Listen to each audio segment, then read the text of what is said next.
What is going on, everybody? Welcome in. It is Friday night, June 21st, 2024, and you are on the Sportskeeda Wrestling Facebook page and WrestleBinge by Sportskeeda YouTube channel. Rick Ucchino, SP3, the wrestling legend himself, Dutch Mantell. This is Smack Talk, and we got a lot to talk about tonight. Paul Heyman, masterful as always, but he continues to just tell a masterful story with where he is at in his life right now. And where he is at in his life right now is he wants to be with CM Punk, but CM Punk might be dead after Drew McIntyre murdered him in front of his hometown tonight. And now he's got an entire new big-ass Samoan that he's got to deal with, and Jacob Fatu, who finally made his WWE debut months after it was rumored that he had signed with the company back in April, or maybe it was even late March when the rumors started coming out there, SP3, about Jacob Fatu making his way to WWE.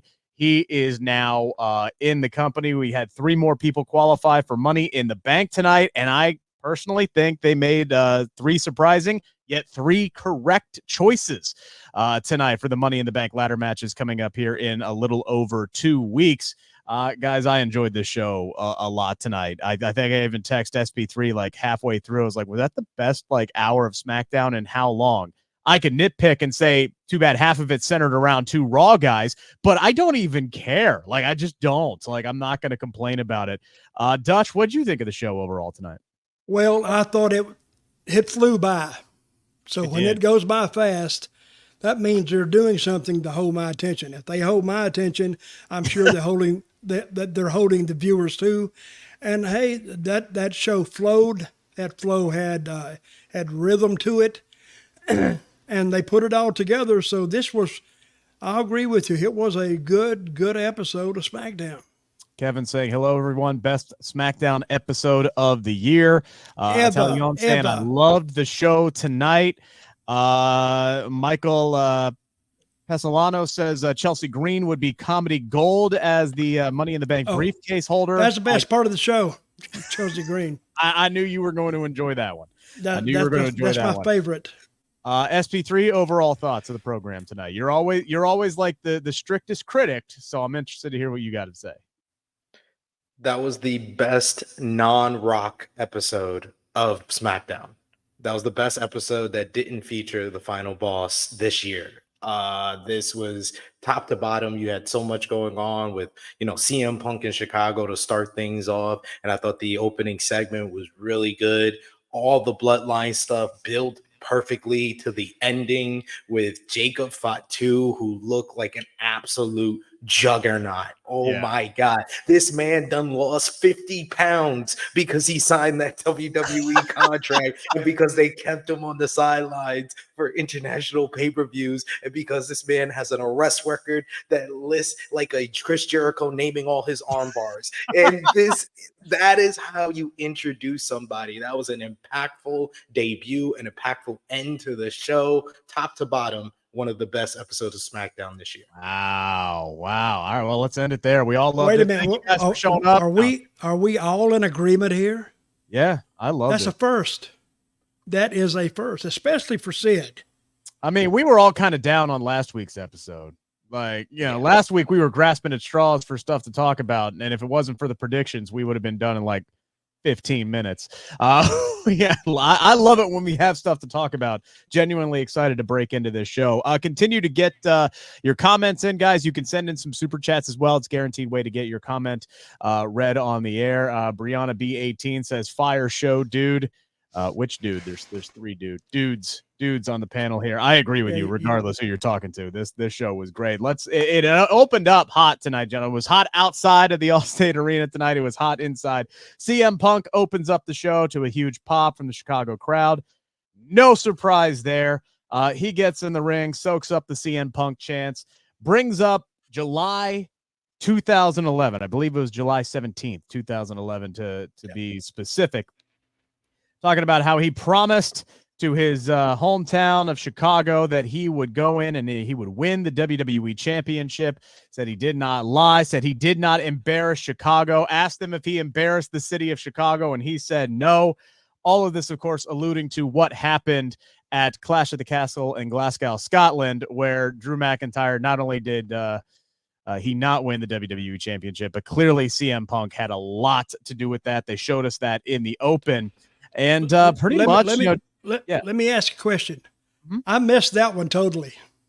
Oh, okay. Yeah, so you weren't up on Clash at the Castle. I missed a lot of them. Okay, I missed about 2 or 3 of them. Sid, how many did you get? With Clash at the Castle, I think I got 3 out of 5. I think I did the same thing. They surprised me. I think I got 4 because I picked. Oh, well, sure. See, he just got to beat us, Sid. He just got to be one ahead of us. I wasn't going to bring it up.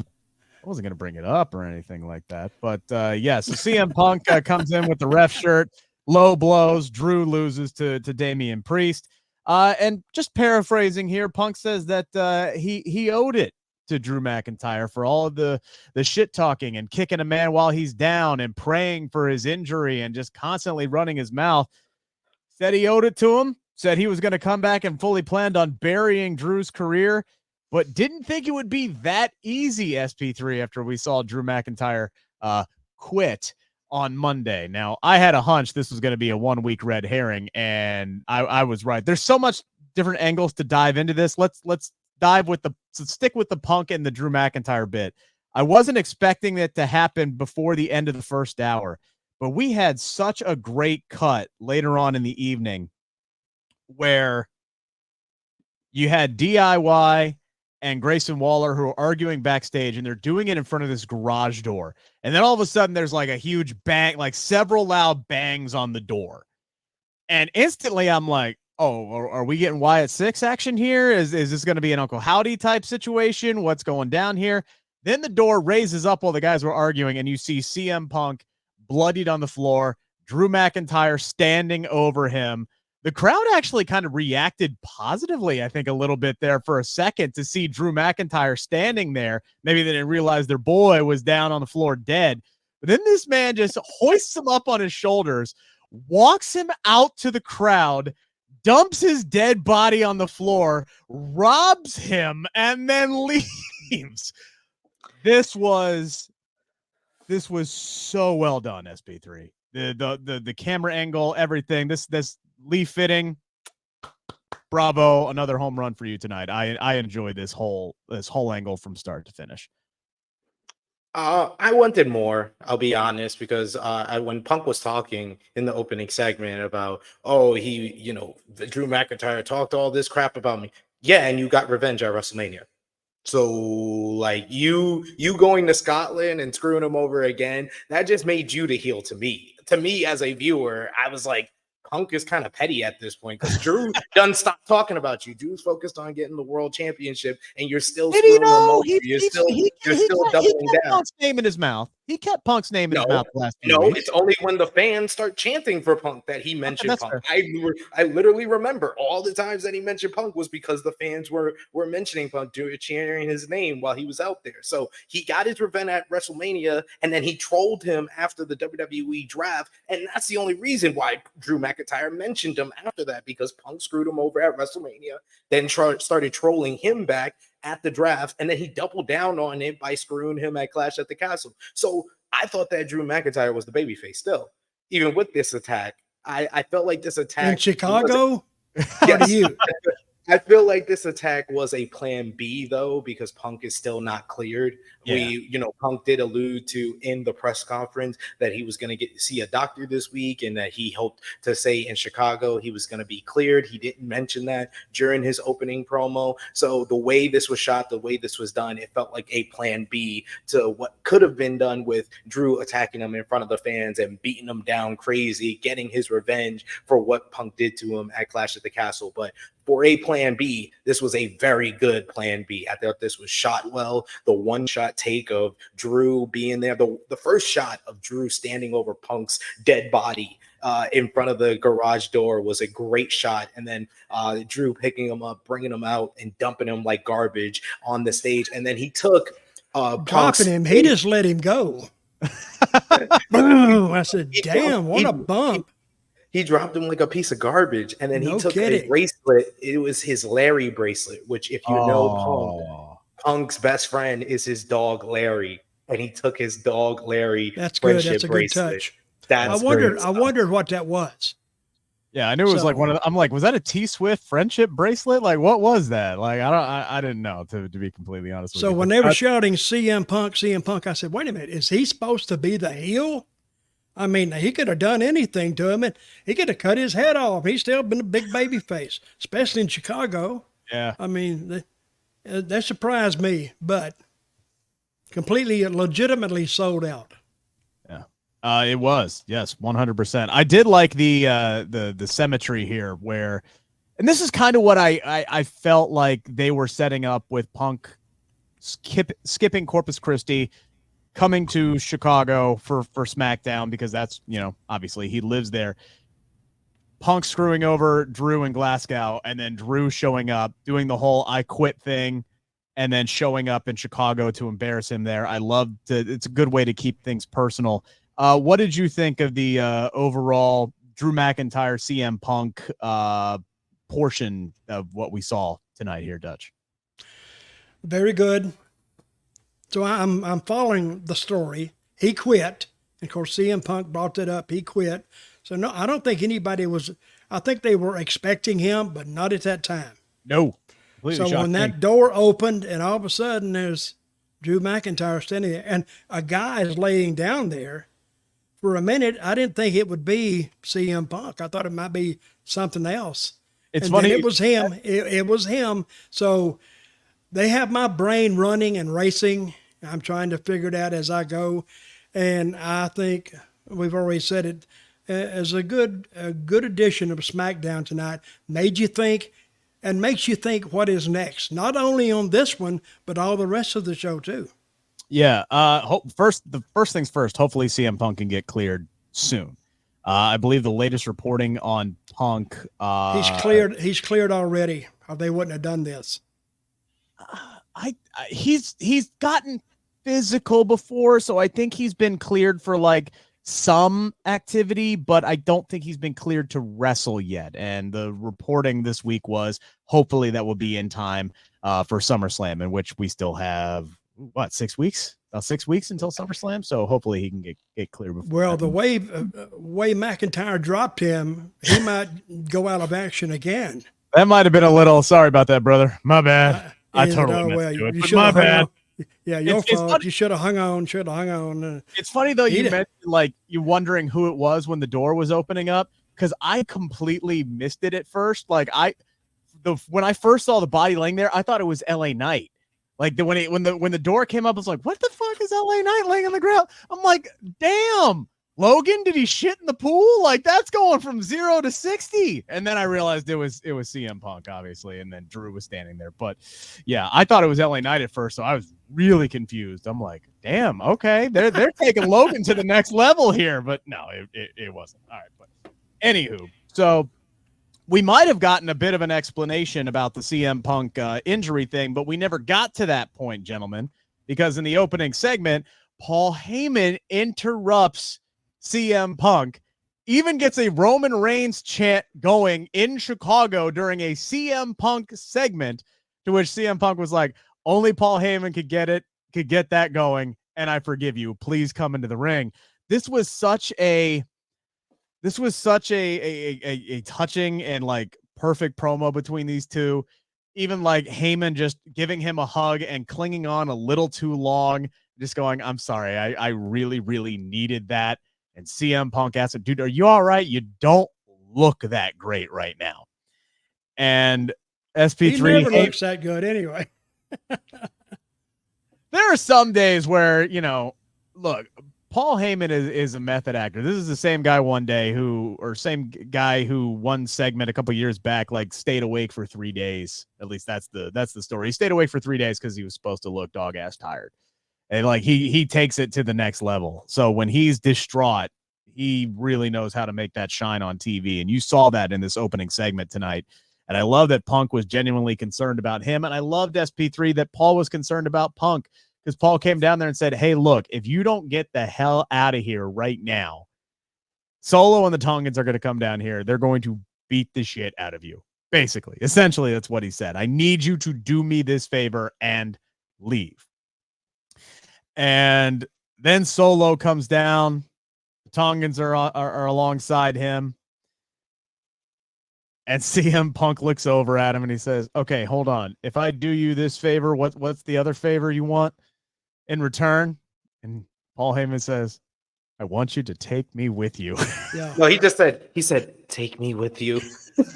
with the bloodshot eyes, like, take me with you. Heyman was excellent in this segment. Like, I didn't know Punk could be outperformed that much, but his whole character has been superb. Like, just the emotion. He's always got bloodshot eyes, like he's on the verge of crying. Just him coming out and saying, I am the wise man for our tribal chief. Roman, like Roman is up in heaven. Like Roman died. That's he looked up in heaven. Roman Reigns, and that got the crowd to be like, we want Roman, want Roman. And it parlayed easily into the backstage segment we saw later in the night with Solo and Heyman both in the locker room, and then right before the main event where he tells them, oh, Roman's not coming back. And Heyman's like, wait, what? What? How do you know that? How could that be? How can that be? Heyman is just so good right now. His character is on 100 right now, and I love him and Punk going at it. And I loved him also mentioning in that backstage segment that Punk was supposed to be off limits because of his relationship with Punk. That was a nice touch as well. Yeah, I did. Well, I was watching Paul and that right before, Solo went out, and his eyes, he was crying. Yeah. And you could tell, I said, damn. And he didn't start off that way, but he got that way. So he shows emotion. So, and that gets you into it more. I'll tell you what, has anybody else noticed that, like, to his credit, and I'm not saying he's up to a level of a Paul Heyman, but Solo Sikoa, his facials have really like grown, and he is starting to get into that almost that Roman Reigns-esque mold where he's telling his own story tonight. Like if you saw his facial reactions to Paul saying, take me with you, right? Or even when he was in the ring tonight and he's just like, hold on, time out, like looking really, really concerned about as he's about to get his ass kicked by Randy Orton and Cody Rhodes. And then he just looks up with that sly grin, and then Jacob Fatu slides in the ring. But I thought that was really, really good. I did love Punk's retort after Heyman told him to skip Dodge and take him with him. Punk gets on the mic and says, where was it? He says, I acknowledge that this is not the real bloodline in front of me. All I see is a fake ass Usos and a phony cosplay Roman Reigns. That was good. So I enjoyed that. And then I loved Cody coming in, like not even waiting, because the bloodline surrounds the ring. They ask Punk to pay respects. Furthest thing that he freaking did. He didn't care. He didn't care if he's been cleared or not. He's ready to throw down. Paul Heyman looks worried. Cody comes down with a couple of Sting equalizers. They're both holding bats. They chase him off. I think there was even one scene or one video that was shot online from a fan, and Punk is just enjoying the life. Like he's just running around, like swinging the bat around. So he looks pretty good. He was having some fun out there tonight, obviously. But Cody just comes right in and says, hey, look, I know how this works. You're not the tribal chief. You're not ready yet. Me, you tonight. Let's go. And he challenges Solo to a match, which, look, we all kind of had a feeling this match wasn't really going to happen. It got going a little bit. They did just enough. To set up the steel ring steps during the match for Jacob to show up and slam Kevin Owens on top of one of them, right? That's literally all they did is they put the ring steps in place for the match. The Tongans then hit disqualification. Randy, KO, still selling the ankle, by the way, comes on down. They even the odds. They got Solo cornered, and then he does the wicked smile there, Dutch. And Jacob Fatu shows up and just destroys everybody. And man, did he miss the wrong panel when he tried to spear Randy Orton through the barricade? Or did the barricade just go into business for himself? Because I feel like the one on the right side just fell down easily, and the other one just stayed put. And Randy just was like, ow. But regardless, like he spears Randy into the barricade. He throws throws KO onto a steel ring steps, and then a vicious frog splash to Cody Rhodes through the announcer's table. Dutch, what was your first impressions of Jacob Fatu out there? Hey, I didn't know who he was at first because I've been hearing Jacob Fatu, but I didn't expect him to show up. And he had the dreads, the red dreads. He looked like, to me, like Uncle Howdy, maybe. That's my first thought. They put him out there, and I said, well, damn, I guess they're going to make him a heel, I guess. And then finally, about 10 seconds later, I found out that it was Fatu. Yeah. And he played the role to the hilt. And they gave him at least 90 seconds, basically, with everybody out there. And the camera was all on Fatu. Yeah. And he looked a little crazy. He looked wild. And, you know, if you met him in a dark alley at night, I think time to hit that ankle express and get the hell out of there. Because he looked crazy. He looked wild. And I'm thinking, okay, we got... How many Samoans do we have in the WWE now? It's like the whole roster is almost Samoan. So if you're something else, don't even apply to go there unless you're Samoan. They just want to lie about it, right? Oh, Samoan. Oh, bring him in, you know. And if you put Nia Jackson there, it's like 8 or 9, right? Yeah, they'd be up to 8 right now. Hey, maybe that's like the Survivor Series match. Maybe it's Roman and the Usos and Nia Jax versus the Bloodline 2.0. Yeah. I'm trying to figure out who the fourth man is with Roman and the Usos now because the numbers don't add up. So honorary Us. The honorary. Oh, yeah, there we go. That's the reunion everybody wants. But yeah, I mean, I'm a huge fan of Jacob Fatu. I've seen a lot of his work in MLW. I actually remember when he first debuted in MLW, a part of Contra Unit, and just totally destroyed Tom Lawler. His finisher is a double jump moonsault. And the dude was 300 pounds at the time. He was doing a double jump. He would jump from the second rope to the top rope and do a moonsault at 300 pounds. And it was one of the most amazing things I see. And I immediately became a fan of Jacob Fatu and then got to learn about his background being the son of Tonga Kid. He's a cousin of Solo Sikoa, the Usos, and Roman Reigns. So he's officially a part of that bloodline lineage, not like the kind of like Tama Tonga and Tonga Lower, who are kind of like adopted Tongans in the bloodline because The Rock's relationship with their father, Haku. So I've seen Jacob Fatu for the past couple of years. I was very excited when they said that he signed with the company,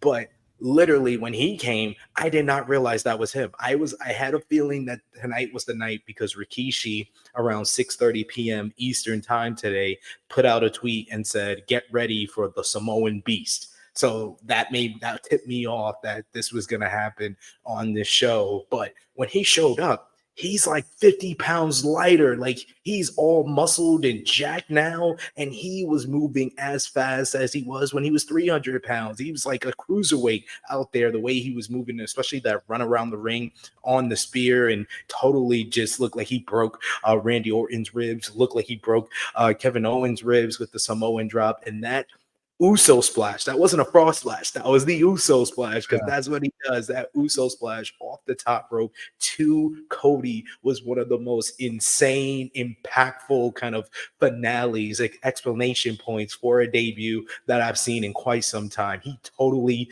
destroyed everyone in his path, and they made him look like the absolute beast. And then the final touch that made this debut, I think, even better, in my opinion, than the Wyatt 6 debut. And I talked about, this week on social media and my YouTube channel, how much I enjoyed how that was shot, how it was done. But this one was more impactful. And the final touch was the Tongans. Yes, I was hoping you would bring this up. We've been told are these dangerous guys. They weren't even supposed to be allowed in the company. They both looked at each other and were like, I don't know if we should be messing with these guys anymore. They genuinely looked shocked, like, what the fuck is going on? What is he doing here? Which tells me one thing. Solo plays everything very, very close to the chest. If the Tongans had no idea that Jacob Fatu was showing up, nobody knew. other than Solo. That was it. That was his ace in the hole. He was keeping him until he needed him. And I'm always quick to criticize this man, so I want to give him credit here. Corey Graves. Corey Graves one line and was like, "What the hell is Solo thinking bringing this crazy guy here?" Was great. That was great. The commentary sold it. The Tongan sold it. Heyman on the outside with his facial expressions, like just in awe and like shocked at what was going on and the destruction that Jacob Fatu had in his wake. And then Solo also with the smile and just looking at everything. He could have helped them beat up everybody, but he just watched Jacob Fatu thing, and he totally destroys everybody, including the WWE champion. That is how you introduce somebody and make this bloodline 2.0 even better. Yeah, they introduced him well with an impact. Let me tell you something else that changed the course of a lot of things tonight was the interview with Heyman and Solo at the very end. Yeah. And Solo said, "I don't know if I should be telling you this, and I hate it's coming from me." And then he dropped it that Roman Reigns is not coming back. And I went, well, that changes the trajectory of everything. And we'll let that just lay there. And because it made an impact on me. So now they got another. I mean, you could almost have a blind deaf man book this thing now. They got so many ways to go. He could almost just reach in a box and pull it out. And, it kind of, whatever he would get, they might need a little adjustment. They could get it to fit.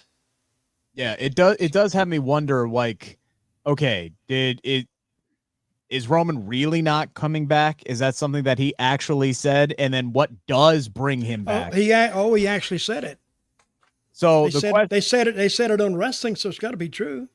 I understand that, yes, but my point is, if let's just say this is something Roman did in fact tell Solo, and he has no intention, speaking strictly kayfabe, what is going to happen? Is it going to have to be something to Paul Heyman? Like, does Paul Heyman have to get murdered? Is that what going to bring Roman Reigns back into the fold? Because, like, Solo just taking over the bloodline completely, like, Roman's going to be this monster babyface when he comes back. He was going to be anyway, but if they set him up with the right story, he's going to be even bigger than he already was.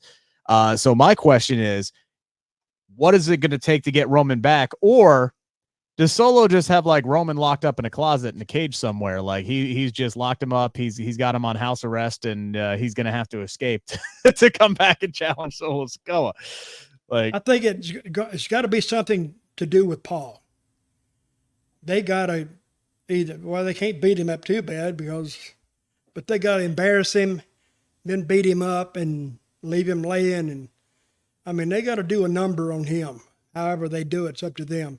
But it's enough to bring Roman back. That's what I think. Because then you have Paul Heyman as a babyface too. Yeah. And they would love that. Because then later on, Paul can show what a no good son of a bitch he is and turn on Roman. Paul's been getting cheered since he got into the hall. Gave the greatest Hall of Fame speech of all time anyway. So, the fans are ready for that, SP3.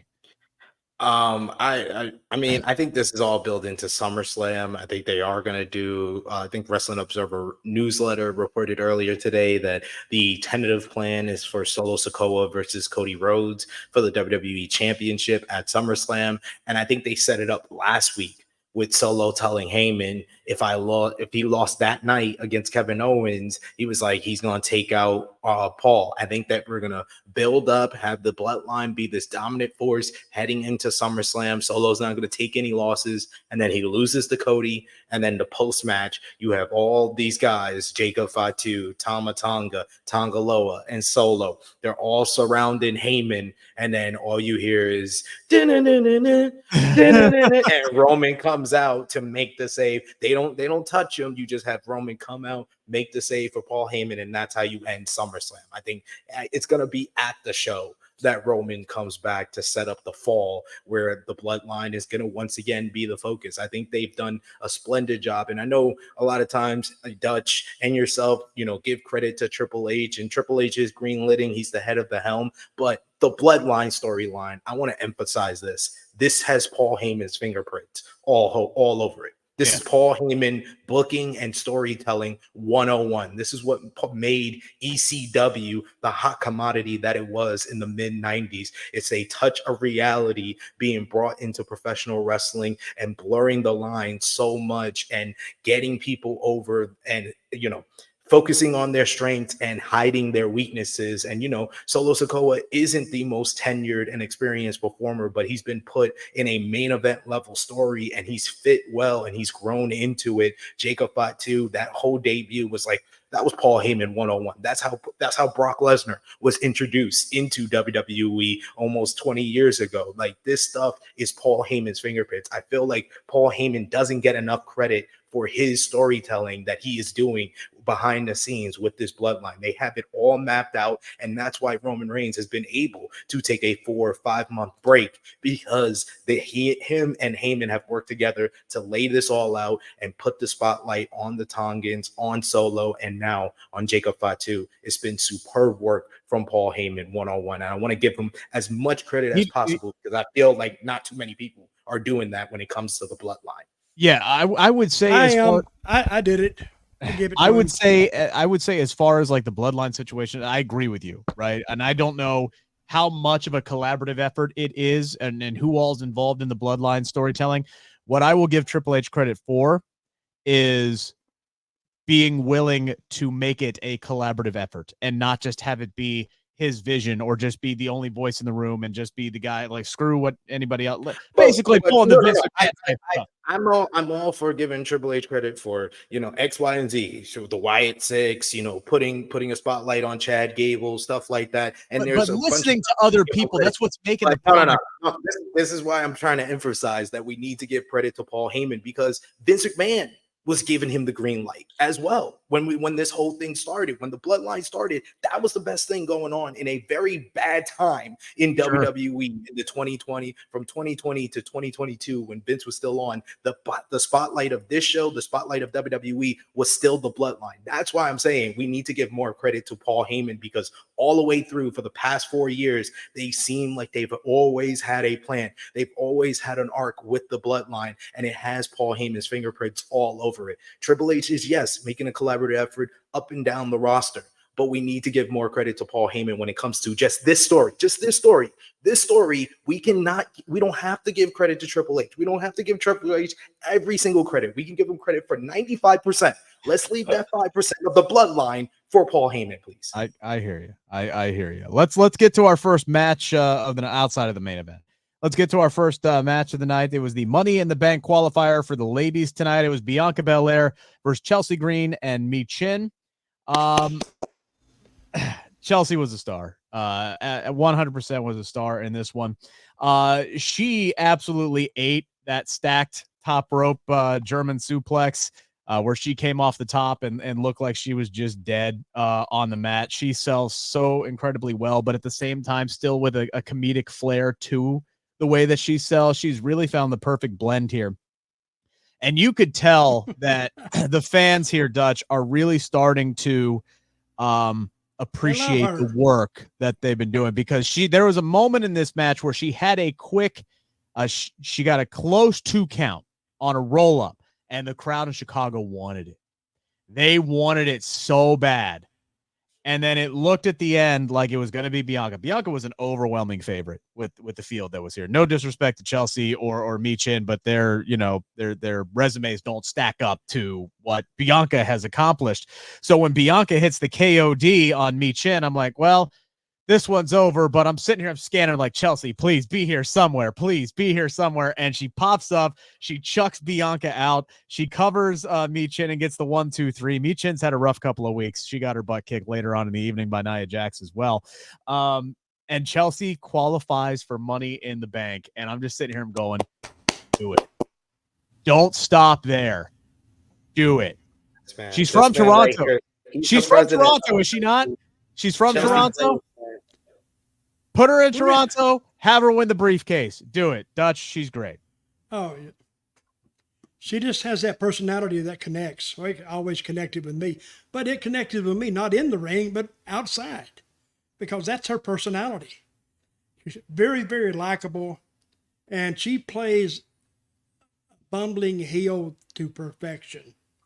And it's just because you're always wondering, what is she going to do next? Or what is she going to say? How is she going to act?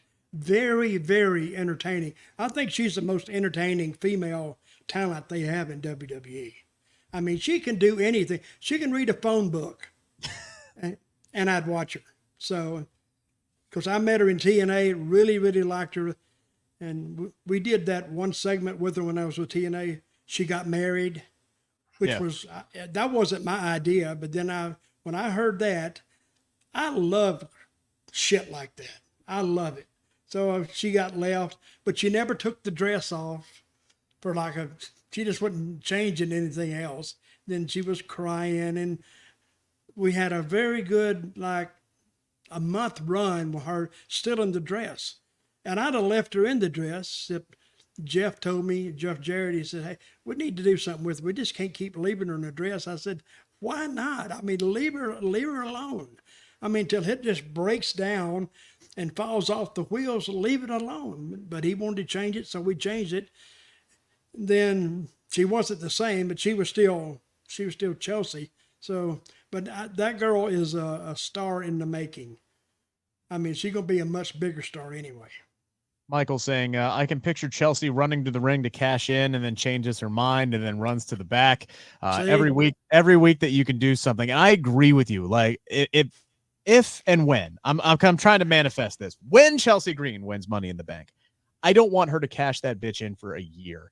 I want her to be Miss Money in the Bank for a really, really long time. And not just because SP3, we went through 4 straight years where they had it for 24 hours. And then we finally got EO, who had it for a month, right? The women just haven't, outside of Carmella, who still holds the records for the longest time with the briefcase of any performer.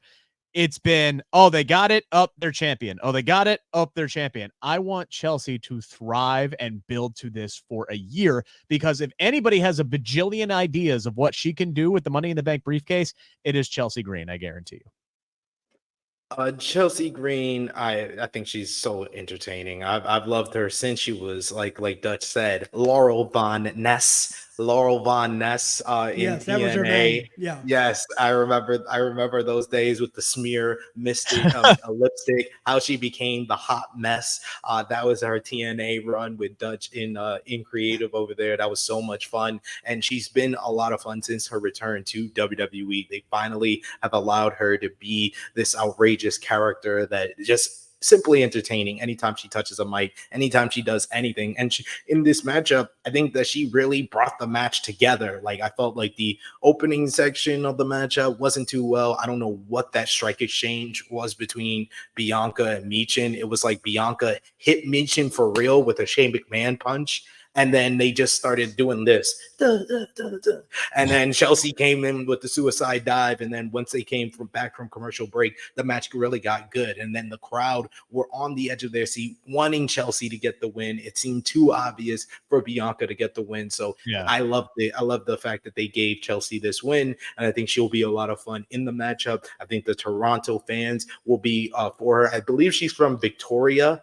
I'm not sure where that's in relation to Toronto, but she's Canadian. So they're gonna be rooting for her. Unfortunately, I feel like she is LA Knight in last year's Money in the Bank. She's the person that is the sentimental favorite. She's the person the crowd's gonna be for, but she's not gonna win because it's Tiffy time, folks. I think Tiffany Stratton is Miss Money in the Bank this year. We'll see what happens. Hey. Next week's qualifiers are triple threat matches: Jade, Tiffany, and Candice.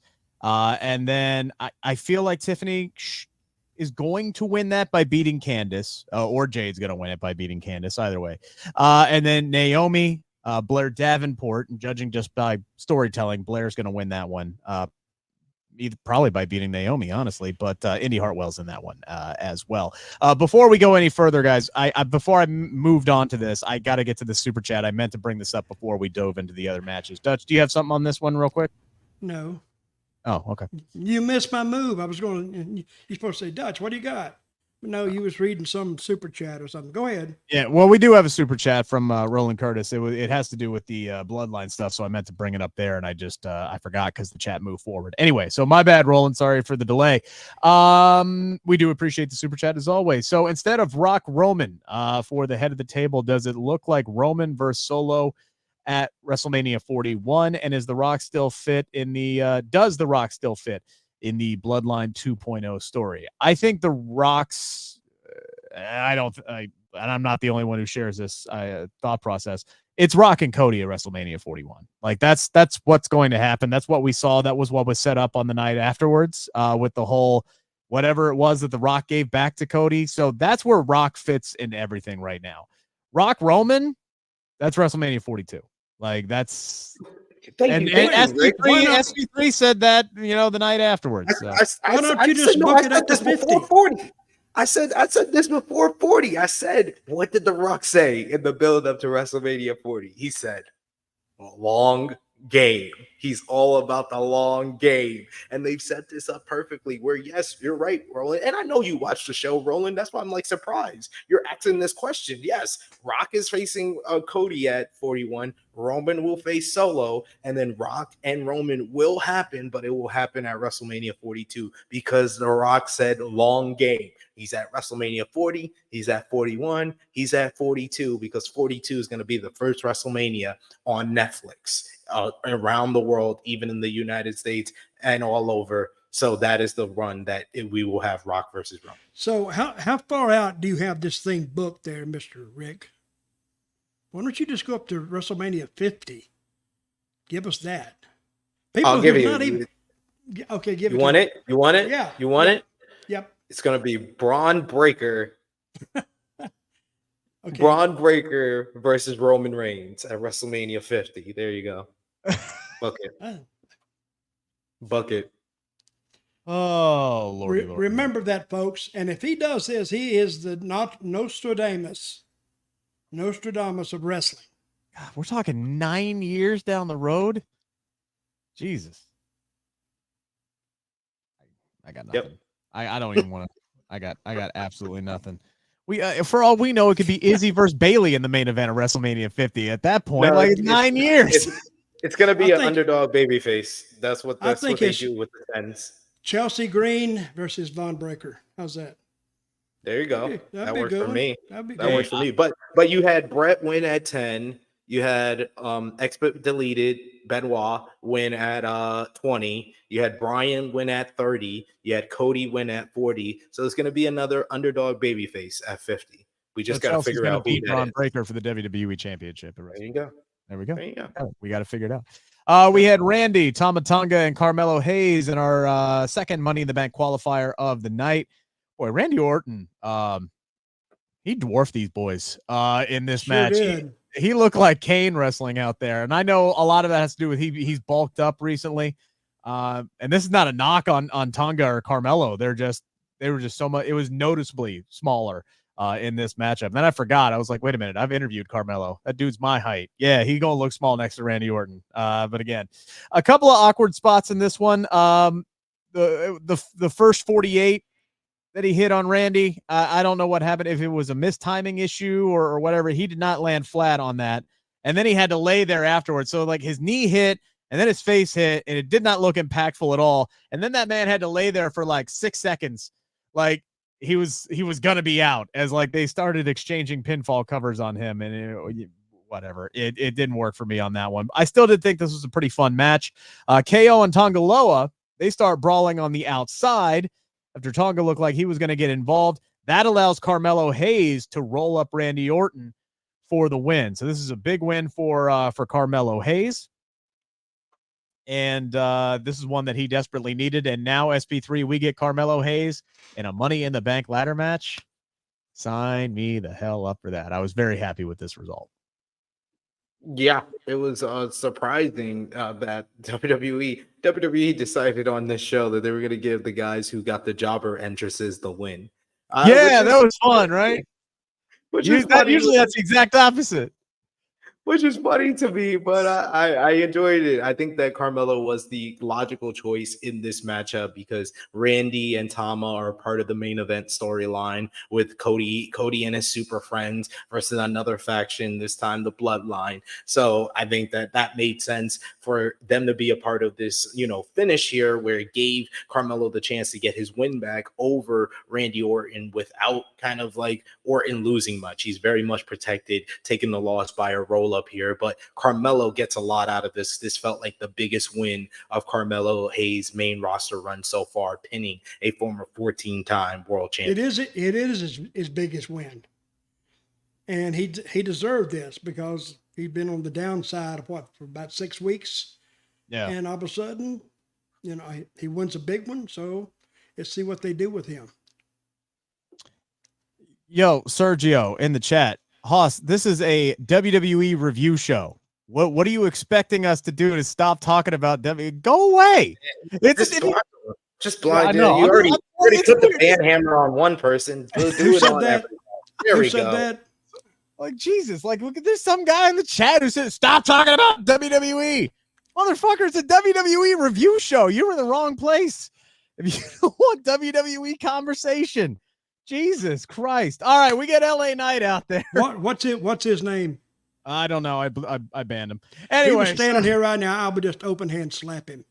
I'd slap him in the next week. What do you expect? It says WWE SmackDown review show. Stop talking about WWE. Go to bed. Anyway, we get LA Knight coming out. Now, that's rude, Rick. That is rude as hell. Need to be a little nicer. Screw it. I'm in a mood tonight.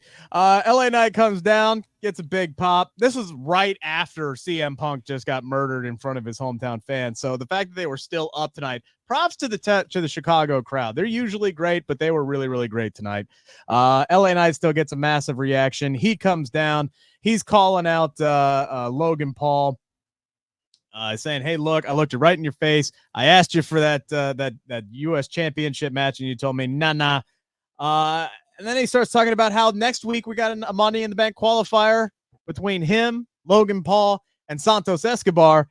And then we get Santos Escobar, who comes down to the ring. He tells he tells LA Knight to keep his eyes on him. Knight says, no, I'm looking right past you because every time they put you in front of me, I just plow right through you. And then he punks Santos Escobar out. Probably means Santos is winning this match next week because he got absolutely punked tonight with a BFT. And then I loved this. Logan comes out, sucker punches LA Knight. And look, I think Escobar, I don't know who wins next week, right? Like, I feel like they may have set Santos Escobar up for this, but looking at the field for the match so far, I feel like it needs LA Knight in the match to get to put another babyface in there. We'll see, how the other two spots shake out. I feel like LA needs to win it. What do you think, SP3? Yeah, I think LA Knight also needs to win it because it feels fairly obvious with two people that won tonight on SmackDown that Jey Uso is the clear favorite out of those three. Yeah, so you need another kind of baby face or another kind of guy on the rise like an LA Knight to be in the matchup. And it will also help them extend the feud between LA Knight and Logan Paul until SummerSlam, where they want to do that big matchup. Dutch, what'd you think about this matchup? Or, this segment tonight? All right, who's in the match next week? So it's a Money in the Bank qualifier, Logan Paul, LA Knight, and Santos Escobar. Right now, your Money in the Bank field, and we'll get to Andrade here in a minute, but it's Andrade, it's Carmelo Hayes, and it's Jey Uso. So there's 3 spots left right now. LA Knight. Yeah, I think he needs it. But I don't know. They can surprise me, but I think any of them would fit. That's what they booked themselves into because they can make anybody now fit in these little square holes and they can actually do something with them. That makes sense. That is good booking. This to me, and SP3, tell me if I'm wrong, and it's a bit of a trope, but this to me has LA Knight has the Money in the Bank ladder match. One, he's reaching up. He's about to unclasp it. Logan Paul slides in the ring, pushes the ladder over. He goes crashing through a table or some shit, and he loses. And that sets up there, look, we're getting those two in Cleveland, right, for the United States Championship. That just seems like another logical step to take there. Yeah. And I would love if they did like a last chance thing and Logan Paul still gets into the Money in the Bank matchup as well, because he was a lot of fun in last year's matchup. But I just wanted to get a quick rant out, because I don't know if you guys saw on social media, but Adam Pearce announced breaking news that Chad Gable is cleared to compete on Monday Night Raw and will be in the Money in the Bank qualifying matchup against Braun Strowman and Bronson Reed, after they just announced that Ilya Dragunov was going to take his place, because I don't know if Dutch saw the Wyatt 6 debut, but Chad Gable was murdered in that Wyatt 6 debut, and he's medically cleared from being murdered. What? What are we doing? I saw that and I went, wait a minute, they laid him out. And yeah, that's weird. Like, why take him out just to put him back in and then replace him with Ilya Dragunov? I don't know. It kind of feels like, I don't know. It feels like they just decided to change their mind. Like maybe they don't want Ilya in or they want Ilya to keep selling the attack that, Braun Breaker put on him, but at the same time, Chad Gable just got. But he had a gunshot in his head. That could have just been sure that's a he could have got his head bashed against something. He checks out. He's gonna have a big ass bandage on his head. I don't know. Does Chad Gable win that match, or do they give that to Strowman? Or I feel like Chad has to win that match somehow, doesn't he? I think he'll win that one. Yeah. Hey, Chad Gable is another one you got to watch, because people like him, and I've compared him to Kurt Angle because he's kind of stupid anyway, and that delivery he does. Yeah. But I think he wins, and I think they got something in Chad Gable. He's been there 10 years. Yeah.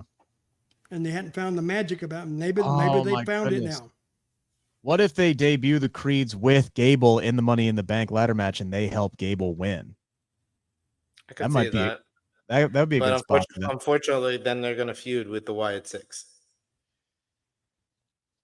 Yeah. Okay, the Wyatt 6, there's 5 of them, right? Yes. Is there another one coming? Well, Bray Wyatt is the 6th. I think Bray's the 6th. Yeah. Via Spirit. And the way that they've spelled it SICK and then the number 6. So yeah, I thought it was so well done. I thought the video package on this show was also really great work by the WWE production team. Love the one shot. I thought it was the greatest one shot they've done so far. Lee Fitting was on his game. It felt like a horror film at the end, but just this announcement of Chad Gable being medically cleared, it felt like a big cold bucket of water on the Wyatt 6 angle. Like, you can't give him a week off. Like, even if he didn't get murdered, I know he didn't get really murdered. Guys. I know we just like to throw that out there. He got his head bashed in for a second. But he needed a week off to sell that. If he's the only guy we saw visibly a part of the talent roster that got attacked and he's back the next week, it's like, unless Ilya is actually not cleared to compete, right? Unless there's always something that happens backstage that might force a move like this. I'm not sure. For Isam, we appreciate that. Asking Alexa Bliss when she comes back. That's a good shout. I'm kind of surprised she's not involved in this. And there have been people who believe they've spotted her backstage at a couple of Raws. I thought I saw her 2 weeks ago when Sammy was making his entrance. He said hi to some blonde lady backstage who was wearing the same glasses that Becky Lynch wore when she was cosplaying as a crowd member, those big thick black rim glasses that they give to everybody, that they gave to LA Knight a few months ago where he's playing a security guard. Same glasses. I thought that was Alexa too. I feel like Alexa's needed more, though, as a solo act in the women's division, especially on Monday Night Raw. So I'd kind of it's been 6 years since that woman has won a women's championship. That shit needs to end. All right. And look, if follow me on this one, if Charlotte Flair's not ready to come back by SummerSlam, if Becky Lynch does not resign, and if Rhea's not ready to come back by SummerSlam, who the hell is Liv Morgan defending her championship against in Cleveland? I genuinely don't know. Like, are they going to build to Zelina in Cleveland? Chelsea Green. Give it to her. That's always Dutch's answer. That's it. Give it to Chelsea. And I don't even know when Alexa's going to be ready to come back. Like, well, then why are you suggesting it? He brought her up. No, you suggested it though to give her I don't know. What did he say? He did suggest Alexa, but I ain't bring up no Alexa Bliss. I know someone in the chat did though. Yeah, but I will say one thing. I gave a bunch of credit and praised the Bloodline angle, but if the two top title matches for SummerSlam are Damian Priest versus Gunther and Cody Rhodes versus Solo Sikoa, they gonna need that undercard to deliver. So I think that the star of Alexa Bliss, stature is deserving of getting that spot in Cleveland in her home state of Ohio against Liv Morgan. Yeah, if she's ready to come back. Look, Italiano, I love Dakota Kai. She's not there yet. She's just not there character-wise. Character-wise, she's not there yet. They're doing something with damage control, but it feels like that's going to be a bit of a slow burn because we've just had EO screaming damage control needs to change now for like 3 weeks. Yeah, I want to hear this in the live chat, by the way. Wrestling is wrestling. Shout outs to you because you're echoing what I said earlier. Who had the better debut, the Wyatt Six or Jacob Fatu? Right now, I'm going with Jacob Fatu. Maybe it's recency bias, but I think Jacob Fatu, because I have more faith in this going further. It wasn't, I saw a debut, and I'm like, I hope this is not the peak of it. That's my first thought watching that whole Wyatt Six thing. I was like, okay, this is great, but what's next? Jacob Fatu, I'm like, I'm ready for what's next. I'm excited for what's next because that was excellent and I'm ready to go. I feel like that was better than the Wyatt Six debut. No offense to any Bray Wyatt fans. It was a great tribute. Like I said, well done. But Jacob Fatu, I felt was more impactful than even the Wyatt Six debut. I agree. See, when I look at the Wyatt Six, I'm thinking there's a lot of room there to just like they did with Bray. Bray got started, and then all of a sudden, it just kind of closed up on itself. So I don't know when they bring it back to wrestling. They got a lot of members in there. Yeah, it's really gimmicky oriented. So I don't know. Yeah, now, I still don't have it. It's good to have it, but I don't know how over they're going to get. Is what I'm saying. Joseph Fatu was already over. And also, Dutch, I don't know about y'all, but I feel like Paul Heyman during that opening segment, the only nitpick I had is he kind of buried the Wyatts already. I was like, this is the first segment we had after the Wyatt Six debut. And the way he just said, oh, you got extra security here, but those are for the Wyatts. The Tongans are even more dangerous than them. I was like, well, okay. Thanks, Heyman. Well, do you think that was on purpose? I don't know, but of course it was. Yeah, the delivery was very dismissive. It was very dismissive. I would be. There you go. I would be extraordinarily disappointed if the Wyatt Six just ended up being a better dressed up version of Retribution. They looked spectacular, visibly stunning. And I've long been a fan of Nikki Cross. Her crawling out of that door was like that little girl crawling out of the well in the ring. That shit creeped me the fuck out. All right, like I got PTSD. Yeah, her and Uncle Howdy were the best parts of that debut for me. Yeah, for sure. I don't know what. Like I like Joe Gacy as a performer. I like Dexter Lumis. I like Eric Rowan. I'm not in love with any of them. I don't know. It's hard for me to judge this because I was such a big Bray Wyatt guy. I don't know how it works moving forward without Bray Wyatt. Like I enjoyed what was on Monday. I'm going to enjoy what was on Monday, and I'm just going to take it a day at a time with this, honestly. We got one. By the way, whoever asked in the chat, how long is Asuka out for? Benjamin, how long is Asuka out for? I have no clue, but the woman just had knee surgery, so she's going to be out for 3 months. Yeah, at least. All right, our final match of the night we need to talk about was the Money in the Bank qualifier between Andrade, Grayson Waller, and Kevin Owens. Kevin Owens gets attacked by the Tongans, and they hurt his ankle, so he was wrestling with a flat tire for much of this bout. Well, actually, the entire bout. I thought this was going to be over in 3 seconds because Andrade hit that flying back elbow on Waller, and I'm like, oh damn, they're giving him a squash win, speed champ for the win inside 5 seconds. But then Waller kicks out, and I'm glad they did that. Andrade showed out in this match. He had that sunset flip power bomb to Waller on the outside, and that sounded like it hurt. Like just the thud that Waller hit when he hit the mat. No selling involved in that one. That man was in some pain. The rolling double flatliner from Grayson Waller was a really slick move, but damn it, I loved this finish where Waller gets where he takes out Kevin Owens. And then he goes for Rolling Thunder, and Andrade slick as snot, just right into his finisher, Twister, nailed him in the middle of the ring. 1, 2, 3. This is a guy I'd love to. I don't think they're going to give it to him, but they have done next to nothing with Andrade since he came back. I was very, very happy to see him get this win, SP3. Very happy.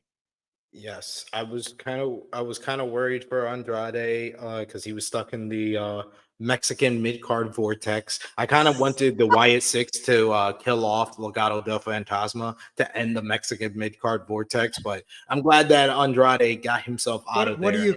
What do you call that? The Mexican what? The Mexican mid-card vortex. We've had nothing but Dutch. When you really think about it, we've had nothing but LWO versus Legado del Fantasma for a full year. Then when LWO goes to the other brand, Andrade starts feeling with Legado del Fantasma. It's the Mexican mid-card vortex. That's what we've been seeing before our eyes. So I'm glad for Andrade because this was probably, the best he's looked because that finish was great. It went into the message very well. Grayson Waller was my favorite to win this because I thought it would be interesting for Grayson Waller as one half of the tag team champions with his current story with Austin Theory in Money in the Bank, where he could say, I'm going to do what you couldn't do, Austin Theory. I'm going to cash in Money in the Bank successfully. Yeah, that was. What I expected here is Austin Theory to just show up. But he didn't, and it was a good finish. It was straight up, nothing to argue about. But then you had Mr. Fatu to enter, and he beat the shit out of everybody. And you went off the air with him just destroying everything. I wish he'd have went over there to the desk and got a couple of commentators too, and laid them out. So good show though. One thing that I would have liked to have seen. One thing I would have liked to have seen was some kind of an interaction tonight between CM Punk and Wade Barrett. After Wade Barrett did bring up his comments, and he said he got fully reprimanded for it and everything like that. Because Wade Barrett was spectacular on all the post shows and commentary and just laying into CM Punk. And I'm like, damn, this man still can't let go of Nexus. But regardless, like I would have loved to have seen some kind of verbal interaction because CM Punk has never wanted to go, oh, okay, y'all took care of that. Cool. Nah, maybe we would have got that if Paul Heyman wasn't out there. We don't get Punk and Barrett on the same show every week. I would have loved a little bit of a follow-up to that, just something. But really, that's honestly my. I got a few nitpicks on this show, but overall, I really enjoyed tonight. So, SP3, what you guys got going on True Heel Heat this weekend? Well, check us out tomorrow, the True Heel Heat flagship podcast. We'll be talking about This Week in Wrestling, which was a great week for WWE with a great Raw, and I thought SmackDown was even better this week. I think I gave Raw like an 8.5. I gave SmackDown like a 9 out of 10. It was like one of the best SmackDowns of the year. And we're going to talk about those two debuts and which one we think is better and which one y'all think is better. If you join us live, you can be a part of the deciding factor of who had the better debut between Jacob Fatu and the YS6. We'll also talk about AEW, who didn't have the best week, as Kenzo Kamara crip walked all over AEW Dynamite, who got their record low viewership. So we'll talk about that. We'll also talk about the build to Forbidden Door as well. So Join us for the flagship podcast, 11:05 a.m. Eastern Time, True Hill Heat. And I was also on the Rest Things podcast, which is like one of the popular UK podcasts out here. I was on their episode. So check out Rest Things podcast this week with myself on there. Dutch, what you got going on? The same old crap. Anybody wants to contact me, Dirty Dutch Mantell with 2 L's, gmail.com. My website is coming together, and it's up and operational now, dirtydutchmantell.com. So you can check me out there. Plus my other podcast, it's on YouTube called Storytime with Dutch, which is actually very, very good. We got almost 120,000 subscribers now and growing. So join us over there. Subscribe, please, if you do. And I'll just keep doing what I'm doing, which is basically nothing. So. Y'all can follow me right here at Rick Ucchino, Twitter or X, whatever you want to call it, and Instagram as well. Should have some good stuff coming up for you guys here over on SB Nation, where I write for. I don't know who yet, but should be talking with somebody ahead of Money in the Bank and somebody ahead of Forbidden Door. So I'll have some WWE and AEW content coming out for you guys over on SB Nation, CageSideSeats.com. So make sure to follow all my stuff over there. Other than that, we'll be back next Friday. Talk about hopefully another SmackDown as good as this one. Let's keep it going. Keep the string going. Keep the shows like this. This is the way we like it. Have a great weekend, everybody.